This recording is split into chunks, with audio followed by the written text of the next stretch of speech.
impending war between Russia and Israel. And so he and I one day got out there and got to talking and I got to witnessing to him. And so God opened up the door, and for multiple times I got to talking to him, and I would witness to him about how Jesus was the Messiah, and I would use nothing but Old Testament verses.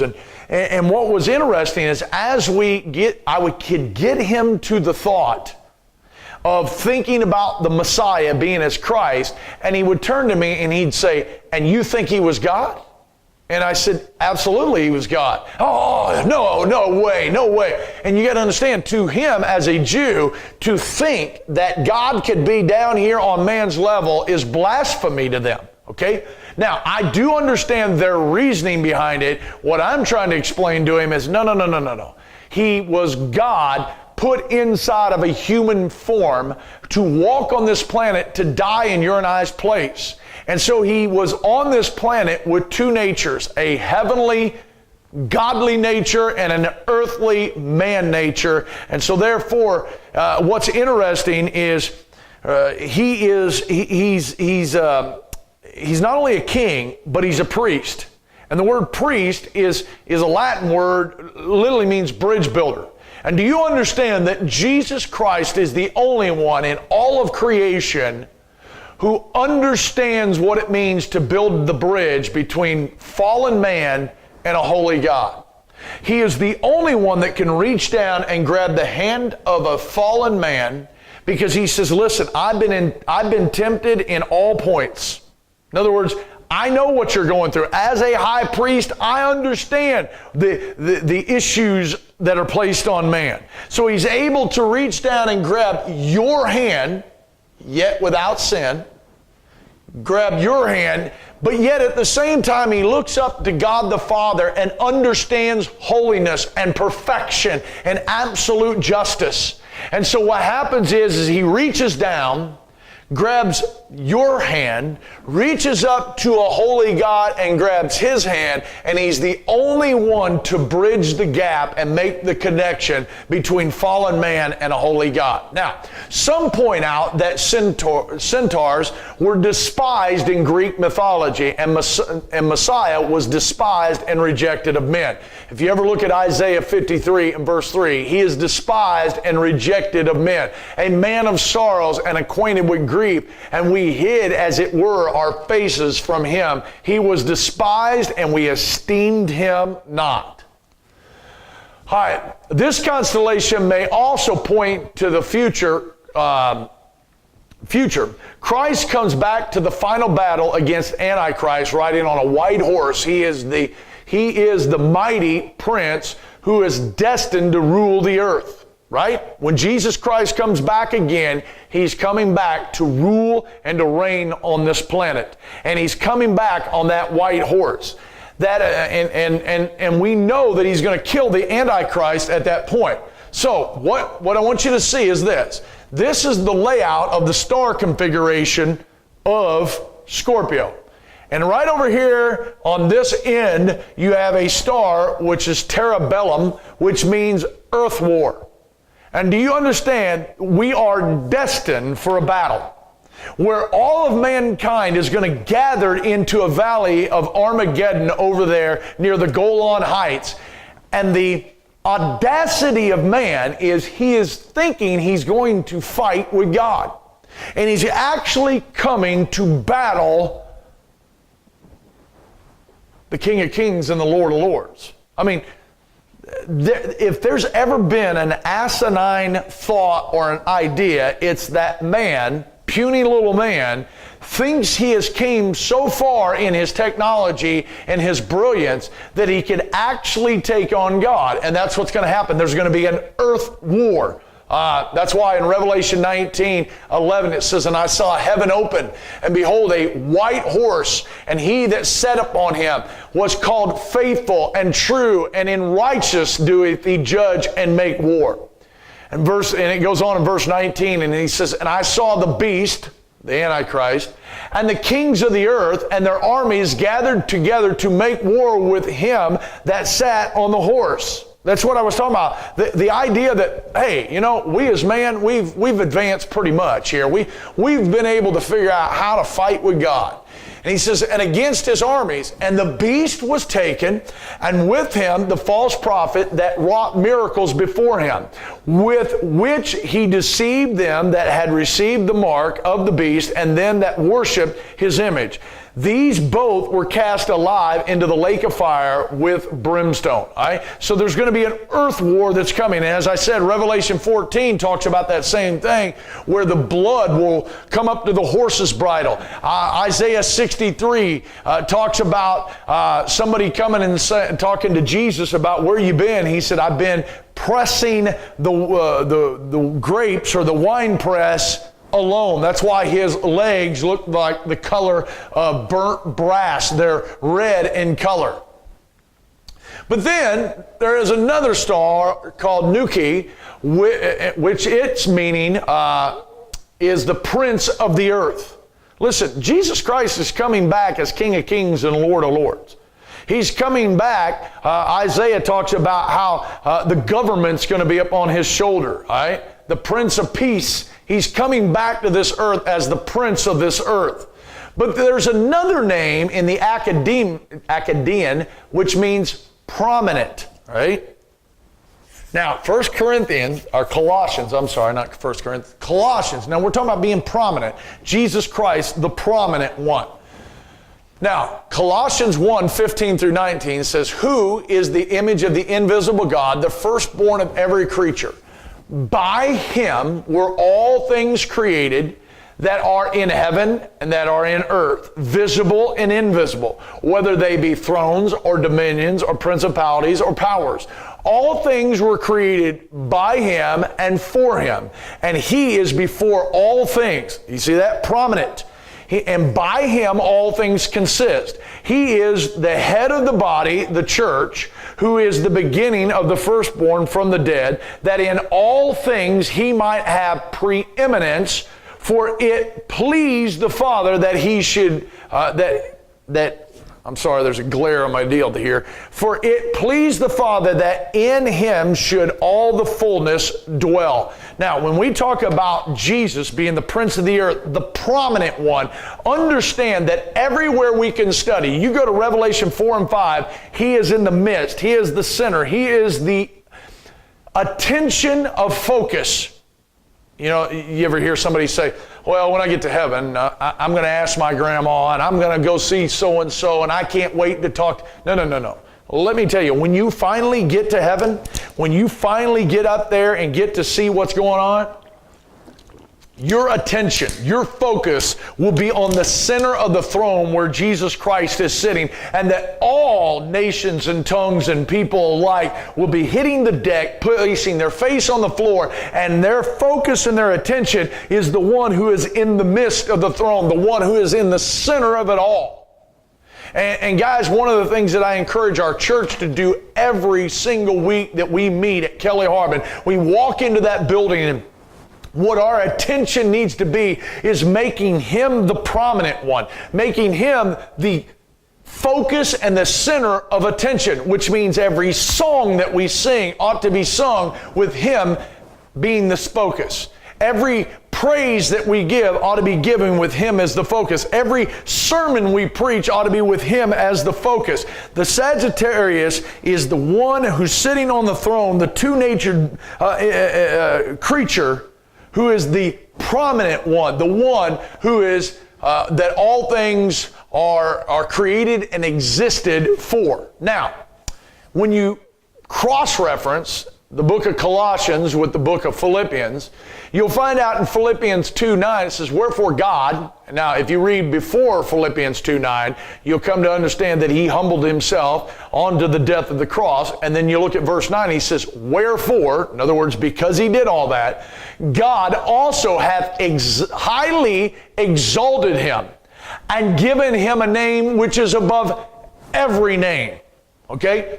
In other words, the word that Paul uses there was a word that was used for rank, or like a military rank. And he's saying, listen, I've given him a rank and a name that outranks every name. All right? And he says that at the name of Jesus, every knee's going to bow in heaven and things in earth and things under the earth. All right? And that every tongue should confess that Jesus Christ is the Lord to the glory of God the Father. He is the prominent one. Now, bottom line is, if anybody should understand that on this planet, it should be you and I. It should be those of us who have been born again by the Spirit of God living inside of us through the Word of God. And man, we ought to get up every day with Him being the focus, being the prominent one. The sad mistake is, if you're anything like me, most days of my life, it ends up being me as the center and the prominent one in my own life. Now, so to completely understand Sagittarius, as he's got his heart or his bow drawn back, and his arrow is still in the string because it hasn't shot into Antares yet. And you got Ara, the altar here. You got Lyre, the harp here. And you got Draco, the dragon here. And once again, we are trying to teach. This is the text that we are preaching from. The 12 constellations. But our supporting texts are these decans that are right next to it. So let's see if we can break these down. Number one is Lyre. It's called Lyre, and it's seen as an eagle right here. Now I want you to focus here. It's a harp inside of an eagle, and it's called a lyre. And the main star in it is a star called Vega. All right, so this is the picture you would see as you look up in the night sky. And by the way, I hope each one of you have went and got the star chart or just something on your phone where you can take and you can go to it and hold it. And then what you do is on that app, you push on the app, then you hold that phone up like so. And then what happens is you're able to, what happened here? There we go. All right, so you're able to hold that up, and it will tell you what you're looking at. And I'm trying to give you, there we go. This is what you would see here. All right, now the harp. Now a harp you can trace all the way back to Genesis chapter 4. It's one of the oldest musical instruments we could ever find. But a harp is connected with you and I. Now, if you go to Revelation chapter 5 and look at verses 8 and 9, I just did a series in our church over the summer called Created to Worship. And what we did was took Revelation 5, pretty much the whole chapter, but we basically said, listen, one day when we get to heaven, we're going to be up there, we're going to be around the throne, we're going to be worshiping God. And what we said is, why wait till then? The Bible's very clear that you and I are sitting in heavenly places right now. So we went and studied what it was going to be like once we got there, and we said, well, we need to do that now and not wait until we get to heaven. Let's do that right now. And so we came to Revelation chapter 5, verse 8, and it says, and when they had taken the book, or when he had taken the book, so Jesus is opening this book, the four beasts, and the 4 and 20 elders. Now, I don't have time to take you through this, but the 4 and 20 elders are a picture of the body of Christ in heaven. And what you'll see is we're all gathered around the throne. Now, the 4 beasts are the 4 cherubs that are around the throne. There used to be a 5th one that sat up on top and covered. That was Lucifer.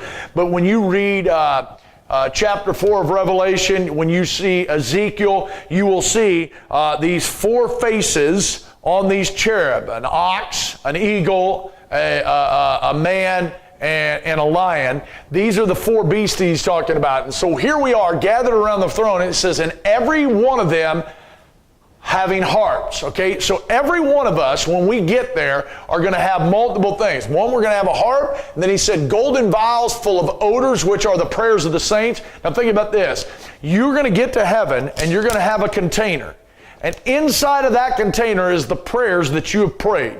And so when you get around the throne, you're going to have this harp, which is going to be, and guys, I don't have time to show you the typology that goes with this harp here, but when we gather around, we're going to be playing this music, and you're going to open up your container, and the prayers of the saint, which are like incense, sweet savoring smell that goes up to God. Now think about this.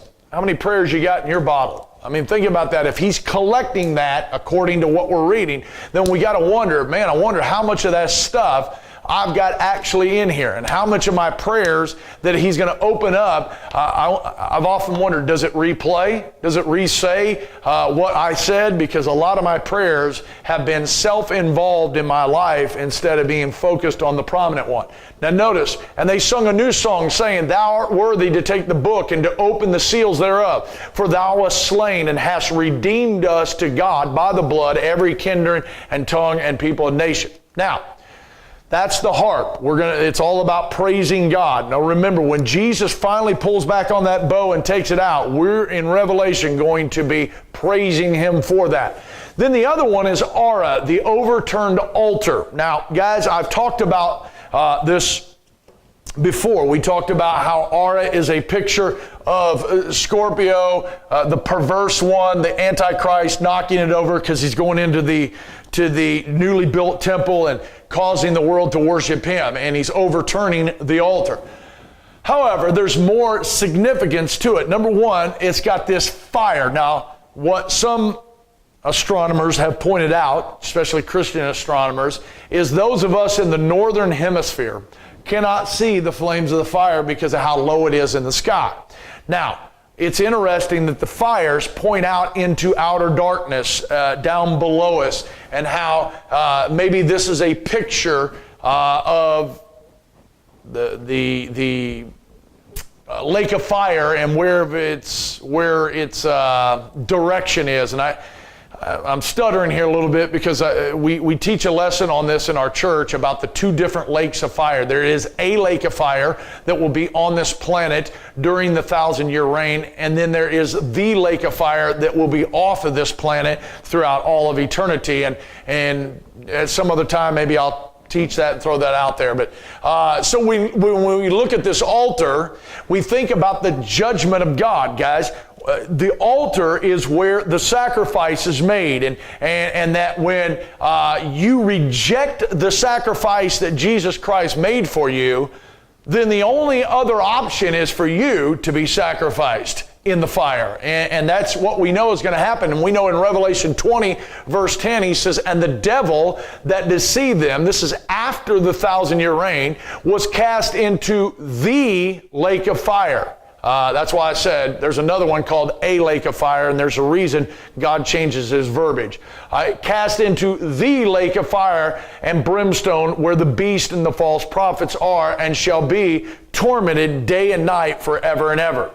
All right. Then we also have Draco. Okay, Draco is the dragon, and its name literally means trodden on or to trample down. All right. Now Draco. Now let's go back up here where. All right. So here's what you got. You got Sagittarius, who's came in as the sacrifice of God to take out the enemy, take out the Antichrist. And that each one of the Antichrist, the false prophet, and all of them are going to end up in the lake of fire. But we are going to be up here singing the praises of God. And then you have Draco, who is this dragon who Jesus is going to be taken out. And understand that, remember when we talked about at the beginning of it, that this systematic system, that there are 3 groupings of 4. And at the end of each one of them, you're going to see one of these monsters being taken out of the way, and all of it is depicted of Christ taking out Satan. Now, let's go back.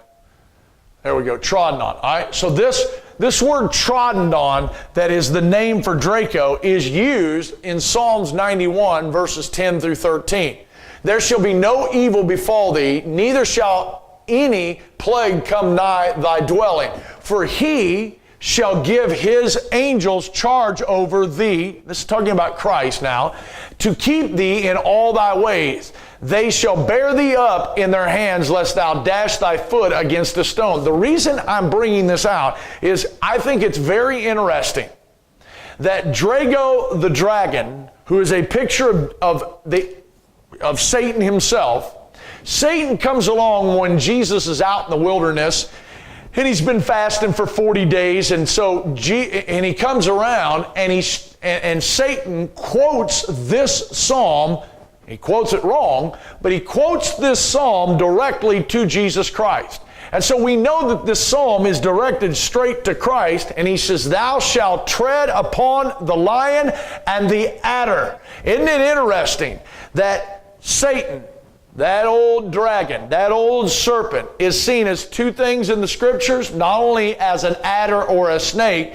but he's also, according to the book of Peter, chapter 5, verse 8, we know that he is a roaring lion seeking whom he may devour. Isn't it interesting that Satan himself is quoting the psalm that talked about himself being tread upon? That's that word, Draco, tread upon. Tread upon the lion and the young lions and the dragon shall thou, look at the word, trample under feet. Draco, okay? Now, Revelation 12:9 says, and the great dragon was cast out, the old serpent called the devil and Satan, which deceived the whole world. He was cast into the earth, and his angels were cast out with him. So when I think that's, before we go on to Capricorn, so to wrap it up, here's basically what we got. The Sagittarius comes out, pulls back his bow, shoots through the heart of Scorpio, the Antichrist, while at the same time casting him into the lake of fire, at the same time dragging out Drago, trampling him under feet, and casting him out. All right?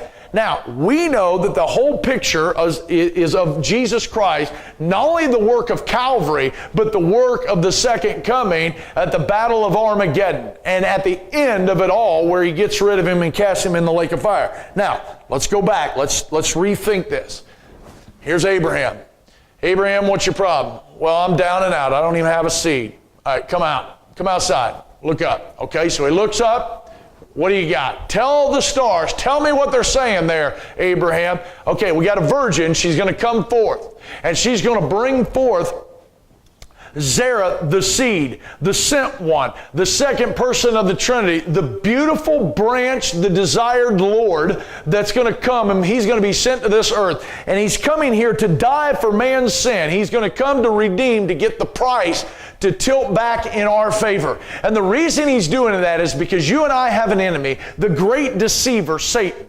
And he is Scorpio, and he is the perverse one, and he is trying to hit us with the sting of death. And yet Sagittarius, and so here he is, he's pointing out in the sky, and he's going to come around, and Sagittarius is going to pull out his bow, and he's going to point it right at the heart and take him out, at the same time reaching up and grabbing Drago and jerking him down and trampling him under feet. Okay, that's the picture so far. And remember, when he gets to the end of the story, he, after going through all 12 of the constellations plus the other decans, God looks at Abraham and says, yeah, so shall thy seed be. So, oh, you mean to tell me my seed's going to be that promised seed of Bethulah the virgin, the sent one, the second person of the Trinity? The one who's going to tilt the scales back in my favor, but the way he's going to have to do it, he's going to have to die. He's going to have to be Lupa. He's going to have to be the one who is the victim. He's going to have to be the one who dies on the cross, the Southern Cross for me. Yeah, Abraham, that's him. Oh, well, I believe that story. Okay, well, now it's counted on to you as righteousness. That's how the story works. So let's go into Capricorn. So we dealt with, we got about 30 minutes of class left. I'm going to deal with Capricorn here. Now check this out.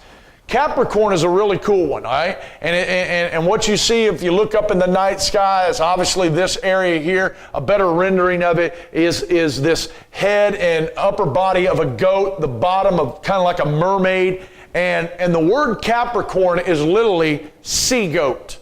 A goat that lives in the sea, which we all know. People would say, well, that's mythical. There is no such thing. Yeah, we know that. But it is, what does it represent? What does an animal that has the head of a goat and the tail of a fish look like? And the fish's tail is wound up. In other words, it's pretty much alive, flopping around. But the head of the goat is facing down because it's dying, right? All right, now, the goat was a sacrificial animal, and we'll get back to the goat, but he was sacrificed in the Old Testament. He's a sacrificial animal. But the sea is an almost universal picture of humanity. And I'm going to talk about a couple things here. But in Revelation chapter 17, you're reading along, and a lot of the book of Revelation is like this. We read the book of Revelation, and because of how society done is ooh, Revelation, that's so deep, and oh, there's so much symbolism. And guys, for the most part, there isn't a lot of symbolism. And what symbolism is in the book of Revelation is generally described in the Bible. But in this case, look at Revelation chapter 17, verse 1. He says, "And there came out of the 7 angels which had the 7 vials, and he talked with me, saying, Come hither, and I will show unto thee the judgment of the great whore that sits upon many waters." Okay, so we have a great whore, and everybody down through centuries has tried to figure out who it is, and it's quite obvious who it is. But he says she sits upon many waters. Okay, so what people do is they go, "Oh, wow, I wonder what that means." Well, with whom the kings of the earth have committed fornication, and the inhabitants of the earth have been made drunk with the wine of her fornication. And so here he is, he's describing this woman. He starts talking about her golden cup, talks about her decked in gold and purple, and how she's drunk on the blood of the martyrs of Jesus Christ. And so what happens is John gets to the end, and he says, "Man, I am just staring at this woman with great admiration," not admiring her as in, "Oh, how awesome." He's dumbfounded. He is like, doesn't know how to react as he stares at her. And this angel comes by and says, "Don't worry about it. I'll explain who it is." All right? So he gets down to verse 15, and he says, "And he saith unto him, The waters which thou sawest where the whore sitteth," he's going to tell you exactly what they are people, multitude, nation, and tongues. So when you go back and you read that, and he said, "This great whore sitteth upon many waters," we don't have to sit there and go, "Well, it must be some nation that's seafaring." No. "Well, wonder what waters mean. What do you think it means, brother so-and-so? And how about you, sister Sally? What do you think it means?" No, let the Bible speak for itself. He clearly tells you that the waters are people, multitudes, nations, and tongues. It is almost a universal symbol of the sea. A sea is a picture of people, nations, and tongues. We even see this in Revelation 13:1. "And I stood upon the sand of the sea and saw a beast," talking about the Antichrist, "rise up out of the sea." Now, let me explain to you.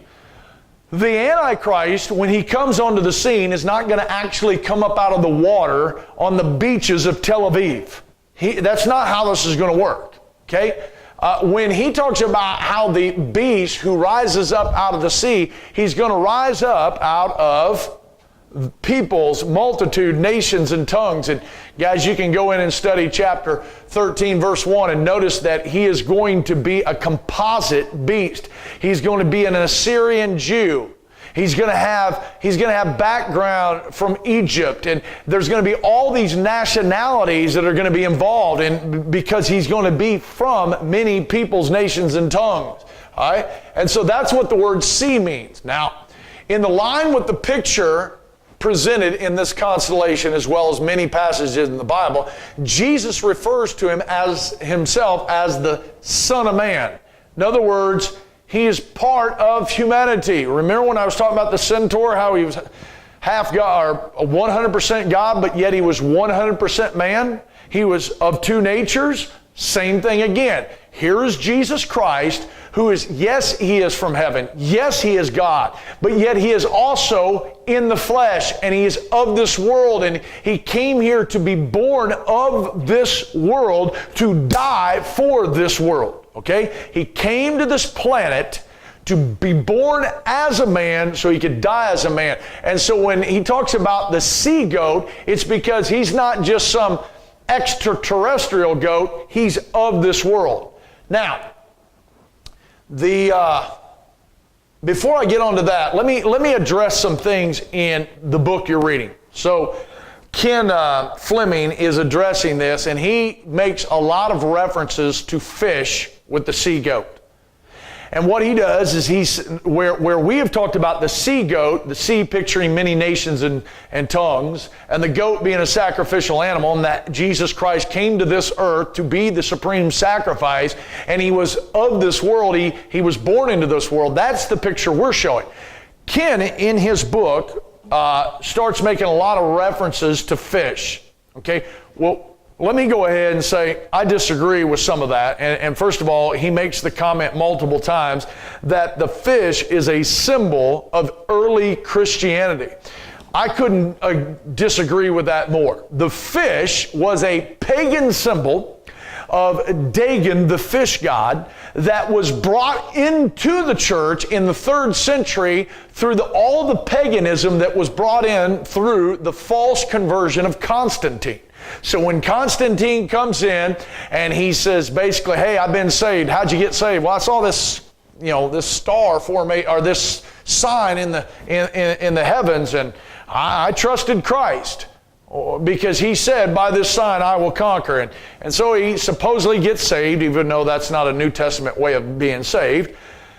He is falsely brought into the church, and then what he does is open up the doors and say, hey, for 20 pieces of gold and a brand new baptismal baptismal robe for anybody who converts to Christianity, and his definition of converting was to simply be baptized.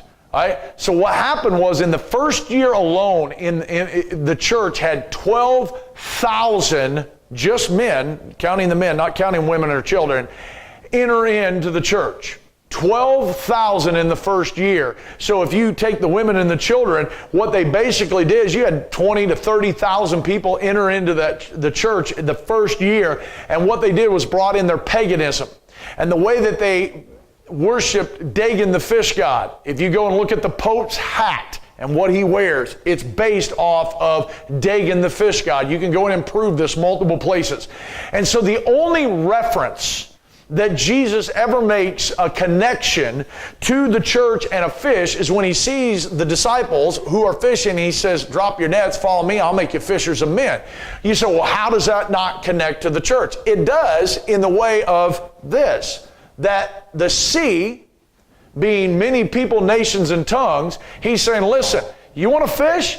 I'll let you go into the many people, nations, and tongues, and I'll let you fish for men. I'll let you go reach out into the seas of this world and catch men. Okay? We know that according to Scripture, God has no interest in any of us having symbolism. He's very clear in the Old Testament. He didn't want anything in heaven, in earth, or in the sea to be a representation or an image of himself or our connection to him. And so therefore, when you look at my life, and this is not a rant, and I'm not telling you be like me. I don't wear crosses. We don't have Jesus fishes on our car or fish. And all that is because if you go and study, all that symbolism came in through paganism. And so I disagree with Ken Fleming in the book. The connection here is the sea. That's what the Bible speaks about. Now, let's go back to the goat. He was the sacrifice that is the goat part. And as the double star informs us,